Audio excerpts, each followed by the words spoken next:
Welcome everybody to today's Hangout with Sherry Skalko, my former colleague from Patch.com. We also used to work at the Sun Sentinel in Fort Lauderdale, although not at the same time.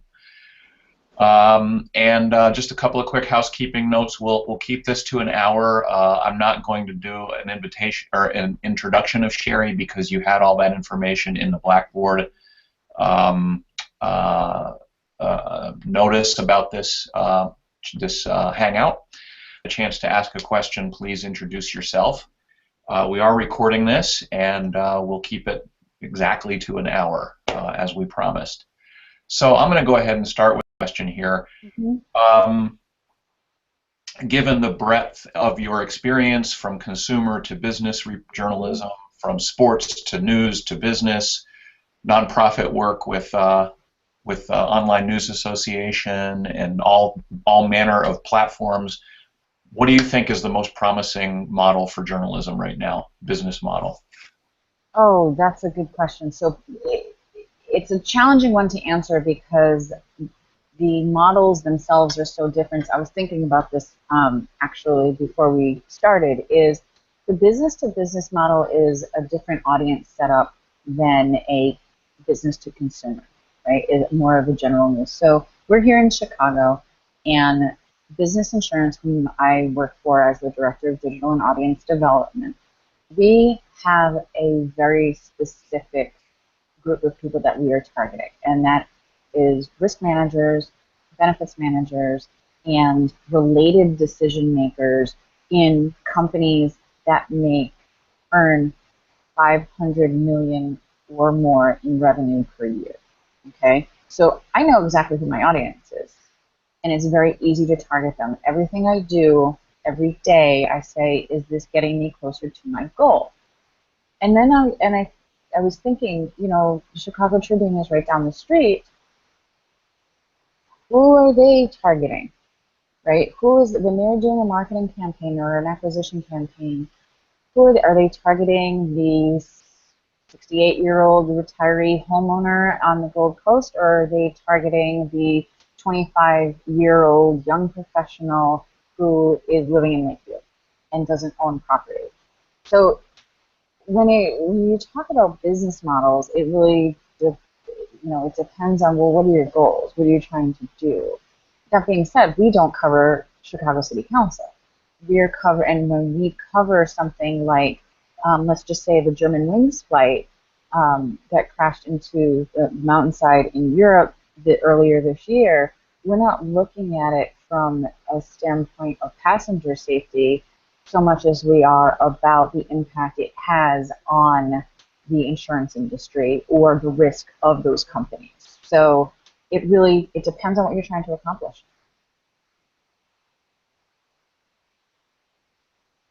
Sorry, I had myself on mute.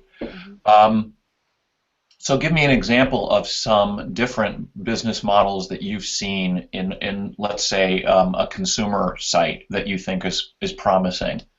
Yeah, I'll just leave it at that. Yeah, so overall, the consumer sites that are diversifying their revenue streams are the most promising. So when we're looking at consumer site, you may take one like, there's one like Billy Penn, right? That has made some great inroads. I'm not intimately familiar with how they're doing financially, but the fact that they're still around is a good indication that things are going well. They just celebrated their first anniversary, and they're very targeted towards 20-somethings, right? 20 to 30-somethings. They are mobile first. And it is they are just starting. Kurt, I can't hear you. They're very. I'm trying to be a good boy and keep myself on mute until I actually. So we're talking about the Billy Penn site in Philadelphia that you're correct referring to now. Yes. Correct. So and everything that they do is targeting towards a specific demographic. And then when you have some older publications that are kind of legacy connected, like the Chicago Tribune and the New York Times, what they've started to do is more custom content. So in the New York Times and Wall Street Journal, you're going to start seeing more sponsored content from their advertisers. That's clearly marked, but it is a significant revenue stream. They start doing events, which is bringing in whether it be people that they cover or issues that are important to a segment of their readership, that they're starting to do events and attract people that way. A key part of it, regardless of what the specific vehicle or device is really using your position as a news and information source to connect your readers with your advertisers and charging for it. So whether that is events, whether it's custom content, whether it is lead generation programs, regardless, that is the goal. And we talked a little bit about this yesterday. You talked about the events that you guys do at Business Insurance. Can you describe how one of those things comes about and what the results are once you've staged one of those events? So the events that we've had have been going on for some time, and we're actually going to do, we're always looking at the market for opportunities. And given the competitive environment too, I'm gonna talk in generalities. And so what we do is we have an event in which we are very specific about who our attendees are, and then we take all of those efforts and share with our potential sponsors to say, hey, you are trying to reach these folks. We are bringing these folks to you. We will put you in a room with them for this much money. And we ensure once that starts to happen, we ensure that the experience for the sponsor is really top-notch, right? So they have an experience that they say, this is worth the money that we spent. So one of the benefits is, like, you take an insurance company that needs to go on 100 calls. Are they going to spend 100, you're looking at 100 flights, 100 hotels, and all the time and energy is going to take to get those 100 people on the phone and agree to a meeting that might take them 3 to 6 months, but meanwhile they can get those 100 calls all done in the course of 24 to 48 hours. So that's the value that we're giving them from an event. So, and what is the value that you're giving to the attendees? Content, educational experience. So there are different kinds of events that, and it's not in the B2B space, it could be in the B2C space as well. Is it a sponsored event, or is it an editorial, what we call editorial events? So the editorial events are ones in which there is no sponsor influence on the programming. Whereas you may have a sponsored breakfast, which you may want to have a broker or a insurance supplier may say, okay, I want to bring in X amount of people 25 people into a breakfast in Chicago, and we're going to talk about X. This is going to be the topic, and then that's what we would do. Or they might want to buy a series of breakfasts, and we would roll it out that way. So Pensions and Investments, which is a sister publication of ours, is they hold different types of events along that spectrum, but they will have a breakfast series in which they say, okay, we need X amount of sponsors to pull off these amount of events, and if they don't have 5 sponsors, they don't do it, right? Because they need to have that, they need to hit that threshold of revenue in order to make it worth their time. And so the advertisers are paying a certain amount, a sponsorship fee, I suppose, in order to participate in that event. Are they fully underwriting the events that you guys do, or do the attendees also have some skin in the game? That is an excellent question. So it depends in our industry where you go. Our particular ones, and it's not a secret, you can go into any of our things. We do not charge if you are a risk manager or an insurance decision maker. So those folks come for free, and we gain our income through sponsorships and other registration categories that we charge for. So like consultants or lawyers or folks who are not directly related in the insurance buying process. Okay. But you take something like O&A, right? The Online News Association conference. in which you'll notice that their registration fees have not gone up significantly in the last 2 years because they found their sweet spot, right? They have enough capacity that they're bringing in, and again, it's more of a commercial model because, or consumer to consumer model, because they have enough, they're delivering enough value to enough sponsors to have a bulk of it underwritten. So now they're able to accommodate 1,800 to 2,000 participants, and you look at their sponsor roster, and their sponsor roster is huge. And so they've come up with different ways to satisfy more exhibitors and sponsors so they can keep their costs low and increase, or at least maintain to increase the number of participants. Mm-hmm. Okay. So let's back up a little bit. You and one of our students submitted this question too. What is a director of audience development? What does that mean? I have no idea. I'm just developing the audience. Basically, what it is it's growing the audience. It's not selling advertising. It's not generating content. It is everything in between. So it differs from publication to publication.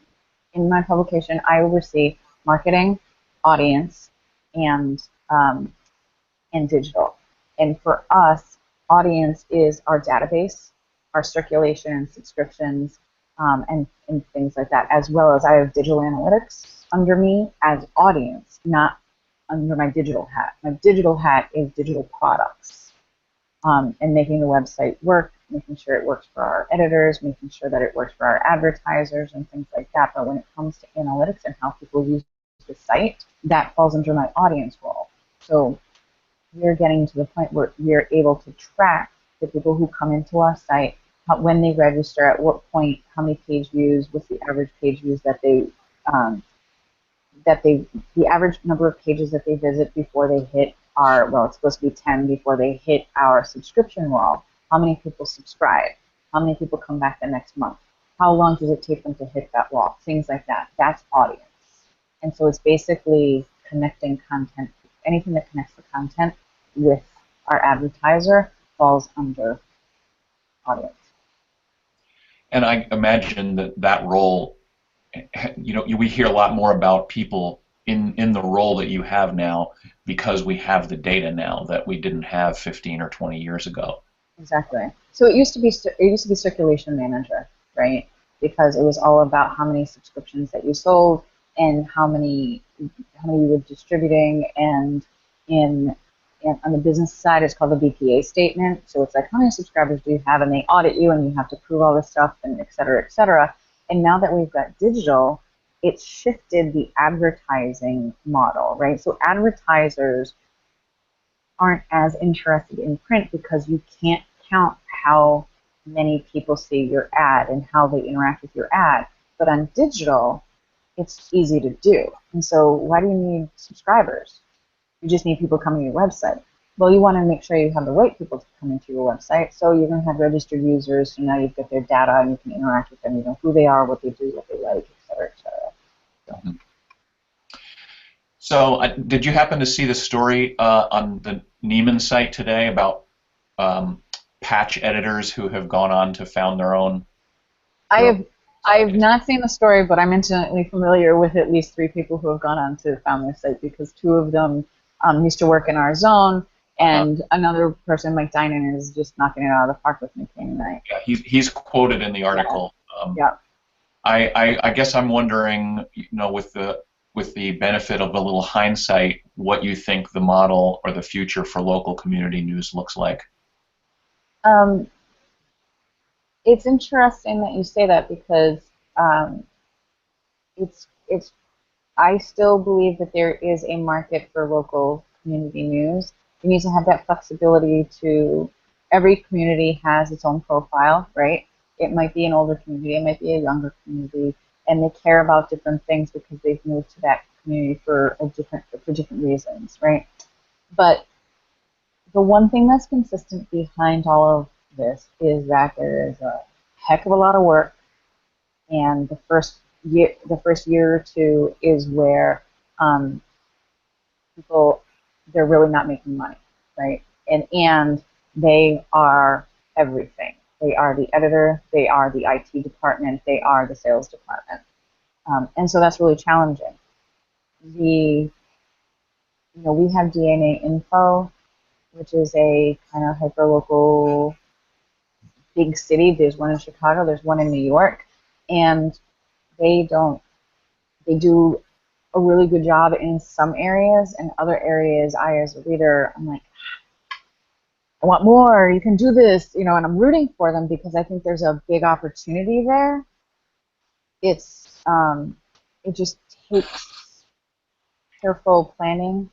I still look back at Patch and said it wasn't an audience problem, it was an ad sales problem, but I don't believe it was ad sales from a demand, I think it was from a product standpoint. Because if there were different things that could have been done that I think would have unlocked it. Meaning you don't. I'd like you to elaborate on that. What do you mean from a product standpoint? So one of the things that I've recognized is it is really important to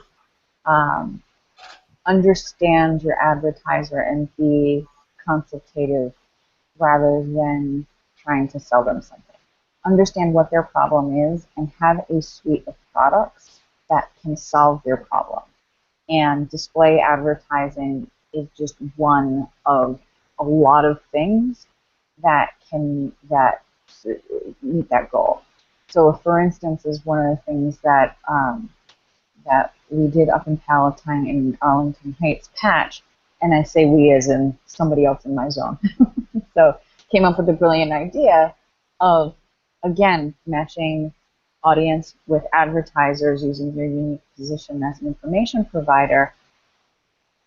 And it took place in early November. It was like, hey, we're about to have holiday season. Let's give the shopper cook in the house a break before the craziness begins. And it was targeted towards women. I want to say they got 100 to 200 women from this area in a room and brought in manicurists and hairstylists and people who sold jewelry and who sold pocketbooks and things like that. And they were thrilled, right? So they had a small business, this is how you can market yourself, et cetera, et cetera. And sponsors, advertisers, whomever, will pay money to have that face-to-face interaction that they're not going to get anywhere else. That to them is more valuable than throwing up an ad on a website. Mm-hmm. And it's valuable too because they're in a closed room with 100 people versus being in their storefront waiting for 100 people to walk by. So it's that kind of thing that I think local sites are able to do. They just need to be creative about it. So you're describing sort of this idea of the publisher essentially being a broker between merchants and readers to provide opportunities to help them get together in one way or another. And it might be in the sense that the publisher is in some way a consultant to the merchant to say, how can I help you? What is it that you need? And let's find a solution to that problem. Correct. That's exactly it. And it's one of the things that we're finding is you get the more credible your news source is, the more engagement that you will get, right? The better the relationship you have with both your consumer and your advertiser, because they understand that you are who you are because of the content that you produce and the quality of that content. So I'm hoping Blake and Tina will nod their head if some of this sounds familiar, because it sounds a lot to me like what Ken Doctors talked to us about a couple of weeks ago when we had a similar conversation to this. I'm gonna interrupt myself here for a second and see if Blake has a question and wants to chime in with it, and then we'll get to you, Tina. Sure. Yeah, it's maybe a little unrelated, but don't forget to introduce yourself. Oh, I'm sorry. Name's Blake Neal. I'm in sports management here in St. Louis for youth lacrosse. Yeah. full-time student at WashU. Recently got out of the Navy about 3 months ago and relocated here. So being in sports management, I was, of course, drawn to your sports background. Yeah. Yeah. And with your, it has you as Director of Communications for the Central Collegiate Hockey Association. Yep. And it says that you increased playoff revenue by 59% over 2 years. Yeah. It seems pretty impressive, and I was just seeing what you implemented in those 2 years to make that happen. All right, you have to give me first of all, thank you so much for your service. No, and you're going to have to give me a moment to go back and remember what I did at the CCHA. So, yes, what we did in doing so is so the commissioner at the time was Tom Anastas, who's now the head coach at Michigan State. And he really applied some basic business fundamentals to running the league, and one of them was we have more power. There's power in numbers, right? So if we go to advertisers and say you can buy X across all of these playoff games versus just buying into here, like for instance, you're going to reach a larger audience. And so, for instance, we had Michigan State, Ferris State, Western Michigan, and I'm going to forget somebody too, in the state of Michigan. And then obviously we have Notre Dame, Ohio State, Bowling Green, Miami of Ohio. And so if somebody came in and who is a regional, let's just say like a Dick's Sporting Goods or a Modell's or somebody like that, would come in, previously they would have to do business individually with each of those individual schools. And instead, we came in and said, hold on a second, we will strike this deal for you to buy into all of these games, right? Because your first round games are in every arena. Well, half your league. We'll get you into all of these games, and you'll just have to do business with one person. Or instead of getting into, I'm just doing the math, instead of getting into 5 games, you only want to buy into 3. That's still 2 fewer phone calls that you have to make. And then any revenue that we brought in would split with everybody else. So it was things like that. That we ran it like a league rather than running the CCHA like 10 to 12 individual teams that it was. Any follow-up? I just think it's pretty interesting. That's kind of what I'm doing right now. Right now we're split up into a couple different youth leagues around the Chesterfield, Kirkwood area, but we go within a different league, the SLILA, St. Louis Youth Lacrosse Association. Yep. We're large enough to have our own league if we wanted to, and I mean that would certainly help our overhead to do that. So, yeah, I mean, definitely helpful to hear. Yep. So it's a lot easier for somebody to go in and say, listen, I can bring you into, I can expose you to 100,000 people rather than 20,000 people. Mm-hmm. And so that's where a league comes in handy.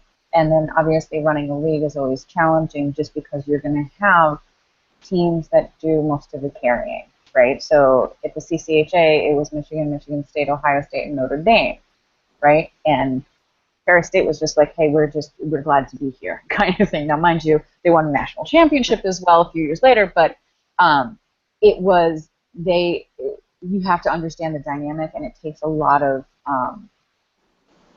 relationship management, right? Is to give those larger teams, the more successful programs, the ability to be on their own and do their own thing in the way that they want to, have a large enough say, and then also have those, the smaller teams understand, yes, these larger ones are the ones that give us the recognition, and we're going to give you as much benefit from that as possible. Okay. Tina, how about you? Don't forget to introduce yourself, please. I will. Can you hear me? Yep. Okay, I'm Tina Crouppen. I am probably a junior. I don't look like a junior in college, but this is in political science. Okay. And, hopefully in the next year and a half I will graduate. Oh, good. I have a concern about local news, as Kurt was saying before. Every time I go into the Post, because Kurt has made this aware, I am heartbroken to see if we do not have local news. I mean, there's so much scandal, there's so much crime that we need to know about. How do we, as consumers, help the local news business? Do you think, as they, I saw on the Today Show today where they did one of those native sponsors, like kind of snuck something in the news that it was Sandwich Day and Subway was giving out sandwiches today, and I'm like, wow, that's an advertisement. And they did not say it was advertisement. They just So, I mean, why can't the local news, they have little shows that they sponsor with all kinds of things, but do you think the local news will get into that? Okay, so I'm hearing a few different questions. Is one local news from a standpoint of how does it get covered, and then the other one was more of a sponsorship? As a consumer, too, how do I support our local news? How do we support our local news? Watch and buy. That would be one. and track me like that so specifically? Yeah, I mean, if you are a subscriber, they should track you. They should be asking you information. They should know exactly who you are, how much you make, and what basic. Yeah, I'm sorry, I didn't hear that last part. So I have to subscribe. Yes, and that's the thing. Like, if you truly want to help, then that's where they want you to be, right? They want you to buy from their sponsors and tell the sponsors, I'm buying this because I saw it on this spot, so that sponsor knows specifically this is where you came from, because the sponsor's not going to know. And it's willingly participate in being part of big data. Don't block ads. Understand the fact that we are online right now, that your privacy is shot. Don't even bother trying to, it's just gone.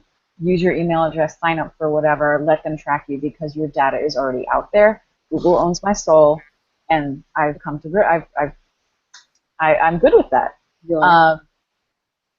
And you're good with it because they give you value in exchange for it. Yes, very much so. Very much so. But that's now Kurt, you just hit on the issue when it comes to local news. It's expensive to produce. You individually will not make a big difference. It needs to be more people like you, and then you have to hope that the people who are in charge are making the decisions that lead to more robust local news. Any follow-up? I don't know. It just sounds not promising. Dire and yes. But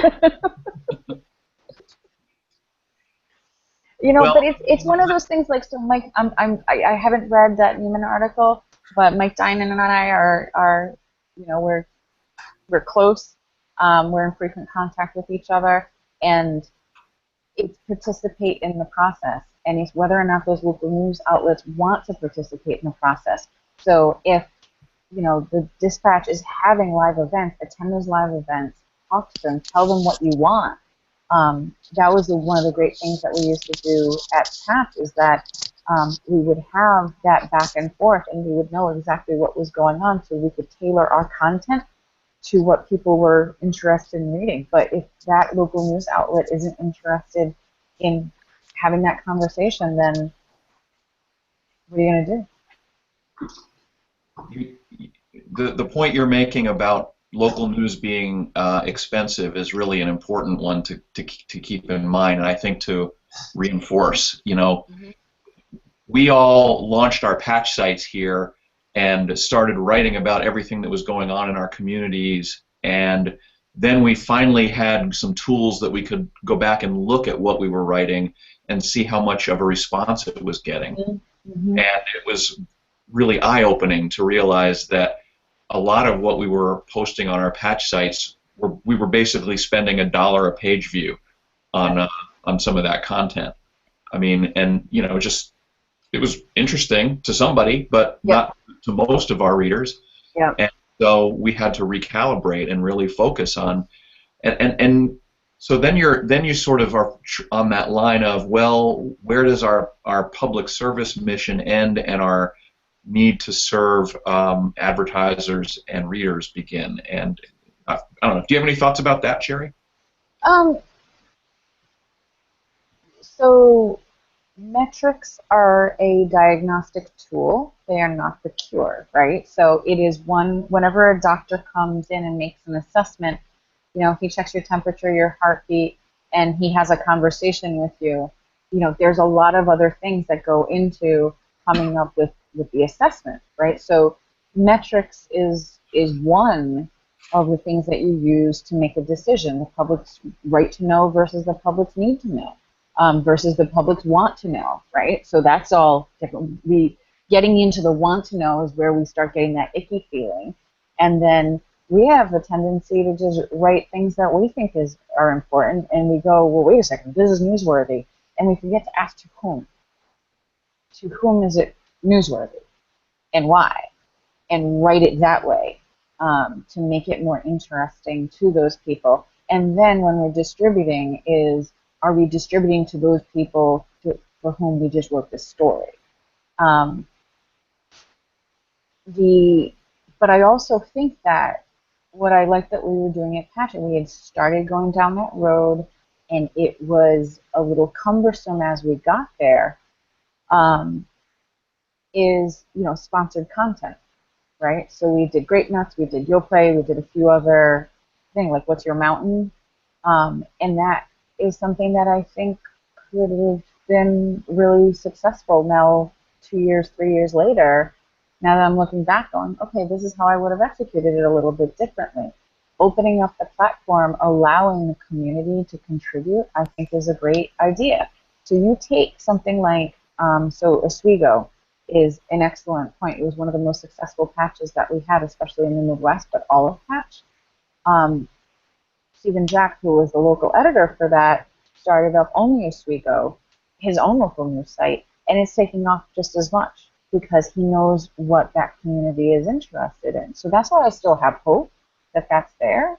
But you do, it's basically you have to open up to have the conversation and just clearly mark the content so people understand what they're getting. Is he making a living on that site? Because I can tell you 2 of my former local editors are not on sites that are running down. So he just got another full-time job. And so, so what he did was he pulled in another former patch editor to supply local some freelance content and stuff, but he's making money off of it. He is not making a profit. And the same thing's going up with Racine Eye up in Wisconsin. Is we for a long time had wanted to open up a Racine site because we had all of the ones around it, and it was the Racine School District, and we didn't cover Racine, but we covered everything around it. It was kind of weird. It was like the hole in the donut. They're doing well from a journalistic standpoint. They're breaking stories, which is fantastic, and we're just now getting to the, okay, we need to hire somebody to reach out to advertisers for us. I know Mary joined us, and she told me she wasn't going to be able to join by video. I'm going to pause for a second and see if she's available by audio and wants to ask a question. Okay, can you hear me through this? Yes. Ah, good, all right. I'm not sure, had you asked any of my questions yet? Nope, not yet. Well, and I guess it goes to Patch, and I'm sorry that I had to come in late and I missed part of this. I will, watch this later. But, and of course the article that Kurt just sent us earlier was talking about Patch and about how the journalists were getting $70,000 a year, and it seems to me that that was part of the problem, that there was too much overhead for that type of business, and that maybe when you're dealing with a local type news outlet, it's got to be almost sort of that crowd-funded, crowd-sourced, Facebook type. Dinan said he got $70,000. Yeah, and Dinan was a senior regional editor or regional editor. Yeah. So yeah. So that was not the usual pay. And then what we did was, as we started learning, look, we came out too fast, too big, at too high of a cost, right? Right. But those later months, we were definitely unwinding that. and combining patches because we realized they had similarities such as school districts or fire districts or police districts or something that made them easily covered by one person, or we would do, you know what, one person is covering these particular beats in these 2 or 3 patches, and then another person is covering just cops across the way. So we were coming up with new organizational structures that brought those costs down, but the challenge was we had already dug a hole that we needed to climb out of it faster, and we were just running out of runway. So if we had started with those experiments a little earlier, it probably, I think it would have been a little bit different. Any follow-up? Well, I'm just trying to, I guess, understand how local news can function without that type of big investment that AOL had. I'm trying to see where the money is and how to, if there's any other kind of alternative business model for it. Well, there's sponsorship models, like there's donation models. There's, you know, it doesn't have to be straight up advertising, but there has to be some sort of underwriting, right? It's when we say revenue models, it's almost like, you know what, really, it's going to it's going to a grocery store and saying, here are all the things on the shelf that you can do that you can use to make yourself profitable, right? So, for example, you're either going to be for-profit or nonprofit, right? But whether you're for-profit or nonprofit, you can still host events, right? So it's all in that. You know, you're also not going to get, I don't know if it ever happened before, but nobody's going to get rich off of journalism, whether it is local or national. It's not going to happen that way because social media has made the need for professional scrutiny, it has decreased that need for professional scrutiny, right? So I still think it's valuable. I still think it's important. But, you know, I live in Hyde Park, Chicago, right, down the street from the University of Chicago, and, you know, I don't get that kind of news from any of the things, any of the news outlets that I need, but every block resurrected itself, and so now I can go on every block and I can find out, oh, there's been a rash of robberies in my neighborhood that none of the other outlets picked up, and you know what? Those 3 muggings that took place on Greenwood Avenue are more important to me than a shooting that happened on the north side or the far west side that everybody covered. And every block doesn't, you know, they have low overhead because it's completely crowdsourced. Yeah, see, that's what I think, low overhead. Thank you. You're welcome. I forgot to remind you to introduce yourself, Mary. No, I'm Mary Rousseau. I'm winding down my undergraduate at WashU and working in communications and working towards a graduate degree. Oh, fantastic. So what I'm hearing a lot of what you're saying, and a lot of other people that we've had in here saying, is that it's really a journalism enterprise really has to have a lot of different revenue streams at work at the same time, and advertising might be one of them, probably will be one of them, but can't be the only one. And even what we mean by advertising is changing.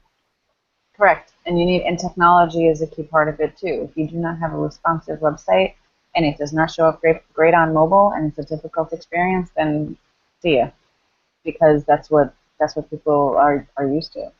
So, you know, you do need to keep up with the times from a technology standpoint. But yeah, it's no longer straight up display advertising or print products if it's a legacy organization. So you do need to come up with these different ideas. And then also, what's interesting is, I had a conversation about church and state with somebody earlier today. It's a term that I no longer use, and I don't know if I ever really did use it all that much. Because say the term again. The separation of church and state, when separation of advertising and editorial is like, yes, we do not want advertising to influence editorial decision making, but you need to be having a conversation back and forth, and that's, I guess, where audience comes in, is because we're able to talk to everybody and explain and offer suggestions and guidance and things like that. These local enterprises, like my dine-in is church and state. So, and he's running something that is totally legit. Nobody would question, is Mike Dinan being, being influenced by his advertisers because his content speaks for himself. So now transition that into larger enterprises, and it's like, no, if you keep on having these conversations across those barriers, you're going to have a more successful enterprise. So one of the elements of our class that we looked at this semester is the New York Times Innovation Report. Mm-hmm. And one of our students, Juanita, wanted to know, I'm going to recast her question a little bit, your reaction to that report's assessment of the New York Times social media efforts. Okay, now that question assumes that I read the report. So we will not assume that, but we will assume that you have enough experience with how sort of legacy media has dealt with social media in the last few years. So let me tell you why I didn't read that report. Is because the New York Times problems are the same problems that I had a front row seat to when I was with the Sun Sentinel, right? It was everything. I talked to other people about it, and it's like there was no aha, oh, this is the Holy Grail. It's like, no, here's all the issues. And so I'm very much a don't look back, look forward type of person. It's like, I know what the problem is. Let's go try to solve it kind of thing. Legacy media and social media is interesting because of we were talking about this the other day, is more reporters need to be involved in pushing out their content to people. The flip side is I have friends who are just like, oh, I don't want to post all my work stuff here. And I'm like, what are you talking about? I have a friend of mine who writes for CNN.com, and he's like, I started a journalist page. I'm like, what? Am I going to go to one more page, right? Why didn't you just send me? I want to read it because you wrote it. And also, there's a lot of New York Times, Wall Street Journal. I was at the Wall Street Journal's Twitter feed the other day, and all it is headlines. Ours is all headlines, right? All it is headlines. But then you look at Billy Penn, and there's personality, right? There is conversation going on. The Chicago Tribune had somebody behind Colonel Tribune. They have a social media team that isn't what it was before, but those are people who are carrying on conversations with the community, and that's something that is a bit lacking in legacy organizations. Social media can be significant if you've got the right people behind it. I love Washington Post. TJ, and why am I forgetting his name? He worked with Corey and in Seattle, and I can't remember TJ's last name now. But he's the person who heads their Twitter and Facebook stuff, and he's really good. I love what the Washington Post does. I follow Washington Post more than I do the New York Times. So, sort of following up a little bit, I mean, you mentioned the idea of a conversation. I mean, what are those sort of best practices that you've learned in terms of developing an audience when you're starting up a new media enterprise, or when you're, continuing to grow an audience in an established publication like yours? Yep. Is responding to everyone, essentially, like especially in the early going, is thanking people for joining, clicking like on their post so they know somebody is there and watching it and they feel appreciated and acknowledged. And engaging in a conversation when you're wrong, like when somebody, you know the difference between a troll and somebody who has a constructive piece of feedback, responding to that constructive piece of feedback in a constructive way, but then also carrying out the solution that you're proposing if you are. We started that on, if you go to the Chicago Reporter, I don't know how many Facebook followers they have now, but we were in a significant growth mode when I was there simply by posting more often. We posted more often, we posted more photos. We just really, instead of just headline, and using it as a wire service almost, is show the personality of your publication. and share it that way. Like I very rarely, if ever, see the New York Times post a photo. It's always a link of something. And the same thing goes with you know, a lot of other big organizations. They have Chicago Reporter has almost 9,500 Facebook fans now. Okay, so that has more than doubled since I've been there. Once you, what did we figure out? Once you hit 1,000 or 1,500, you start growing like wildfire. Mm-hmm. Yeah, and that's what happens. And it's also you know, pushing your content out to the right people, establishing those connections, right? So if you're running a local news enterprise and you know you have a hot story, call the local TV news station, call somebody, you know, get it out there. So even that one big bump of exposure, and you have a significant step increase.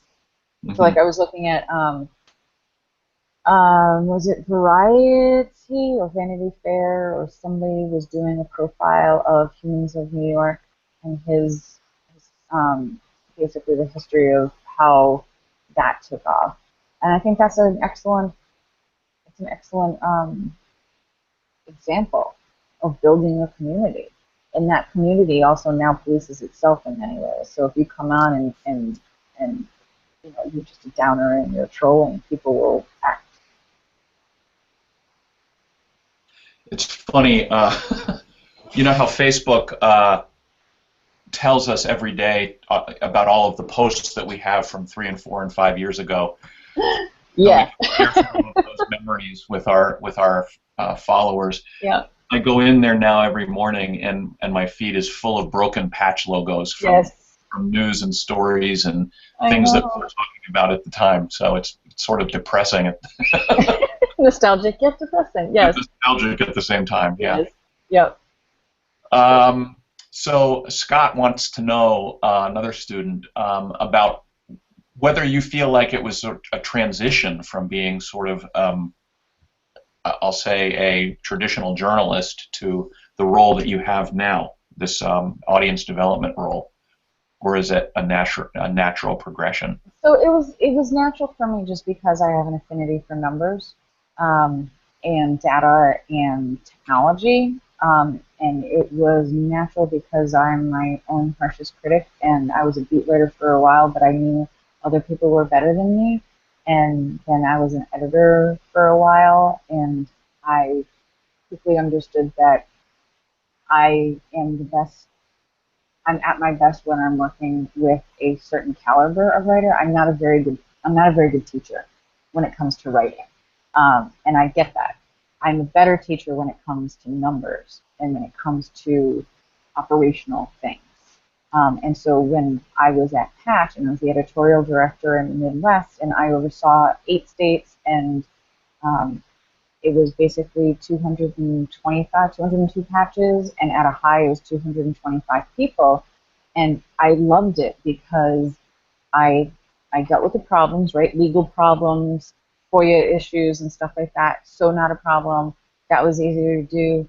And then it was very much operational. What are you covering and why? What do your numbers say? What events are you holding? Why are you doing this, et cetera, et cetera. And so going into audience development, when we started from zero, so I knew here are the elements that go into creating an online audience and growing it. And so I had been doing that since 1998 when I went to ESPN.com. That was the first time I was really exposed to metrics. Actually, I was at the CCHA too, but more so at ESPN. So to me, it made sense just because of the way that I'm wired. But then there's other people who are amazing wordsmiths that don't have a difficulty grasping the operational side of things. So since you mentioned ESPN, another student, Bradley, would like to know more about that. What did it mean to be a multimedia editor there? Was this sort of a new role that you were pioneering then? Can you talk about that? Yeah. So multimedia editor now, we think somebody who can shoot video, do audio, do slideshow, take pictures, do a bunch of other things. Back then, I was a multi-platform editor, which meant that I was the go-between for their TV, their radio, and TV, it's studio production and remote production. as well as online in the magazine.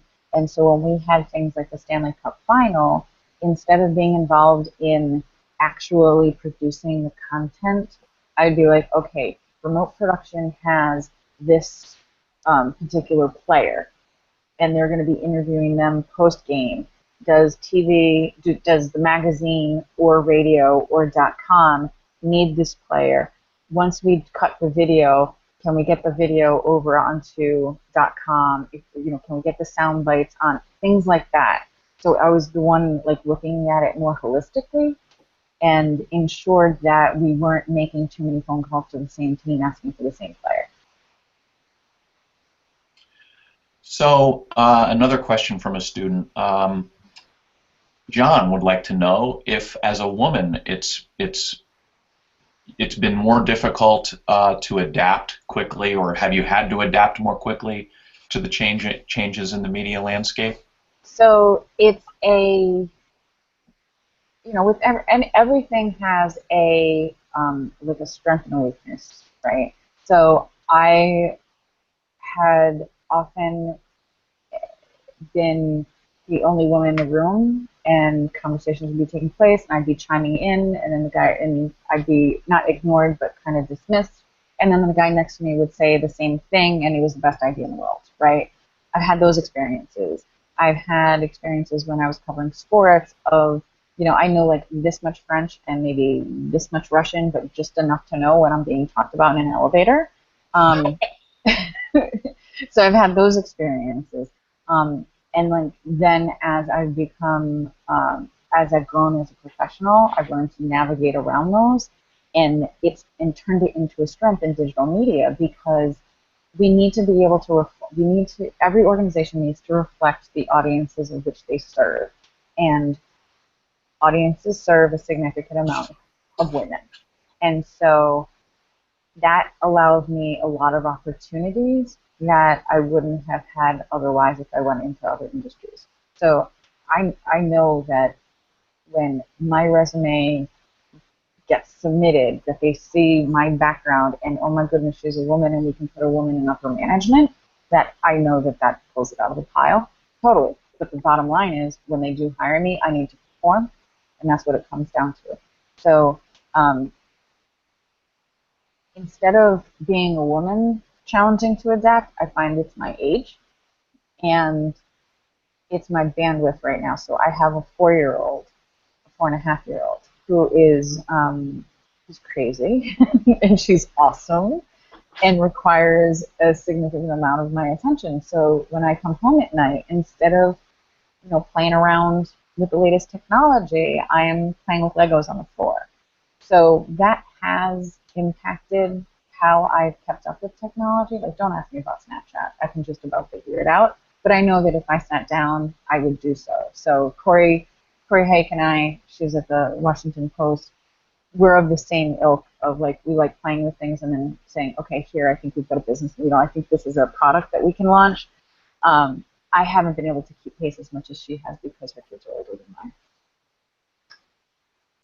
So we've got about 7 minutes. I want to make sure that either Blake, Mary, or Tina get another shot here if they have a question they'd like to ask. Somebody raise your hand if you do. Blake. You just got called on, Blake. I raised my hand. Oh, good. I missed it. Yep. Go ahead. Sorry, I just got an incoming call. So we talked about it a bit before, just social media and its impact on local news. And one of the things that for the class we have to create a business plan, and something that I had been thinking about was kind of like a social media fueled local news venue, and sort of having like editors instead of writers. And so the local community would...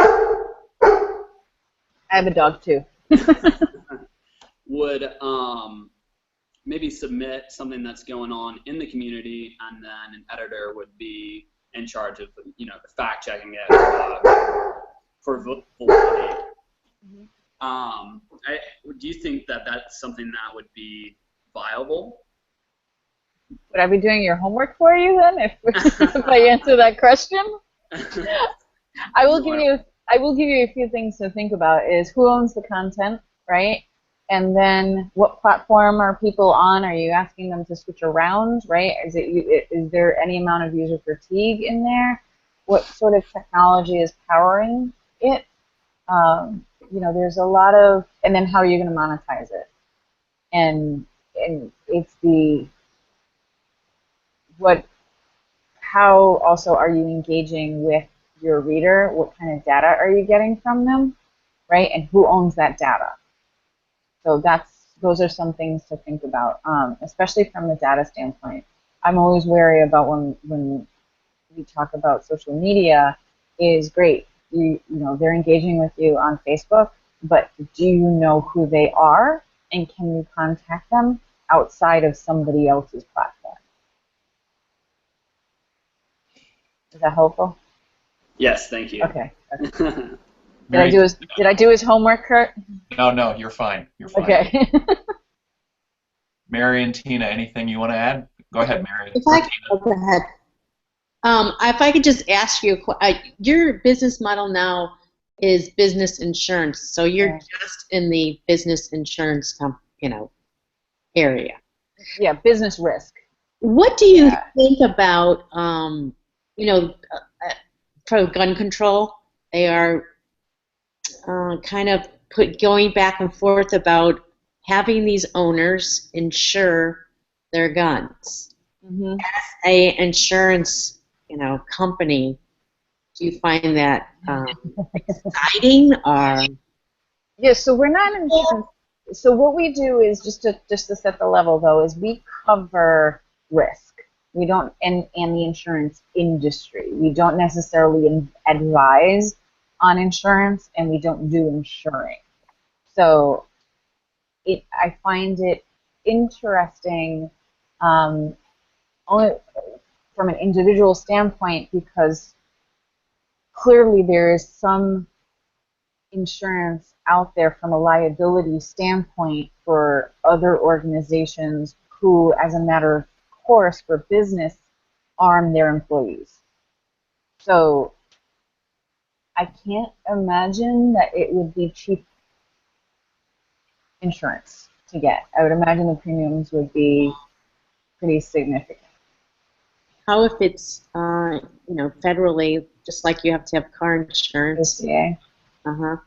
Yeah, it's hard for me to say because our specialty is commercial insurance. So it's for businesses. We don't do retail insurance, and we don't cover the auto insurance market for individuals. We would cover auto insurance for UPS and FedEx and how you insure at that level.